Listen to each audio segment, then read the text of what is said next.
আপনি ভালো আছেন বা খারাপ আছেন এটা নিয়ে কখনোই কারো কিছু যায় আসবে না, যতক্ষণ তার সাথে আপনার স্বার্থের কোনো সম্পর্ক না থাকবে। বরঞ্চ আপনি যদি ভালো থাকেন, সে ভালো থাকার কারণটা তারা এমনভাবে খুঁজে বের করবে যাতে করে সে ভালো থাকাটা অতি দ্রুত আপনার জীবন থেকে চলে যায়। এই দুনিয়াটা অনেক স্বার্থপর, অনেক বেশি স্বার্থপর।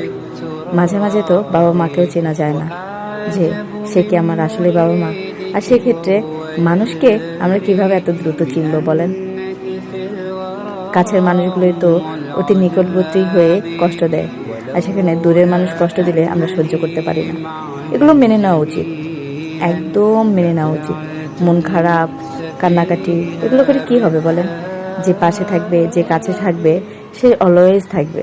তাই আপনার ভালো খারাপ নিয়ে যেহেতু কারো মাথা ব্যথা নেই, তাই আপনার তাকে নিয়েও মাথা ব্যথা থাকা উচিত না।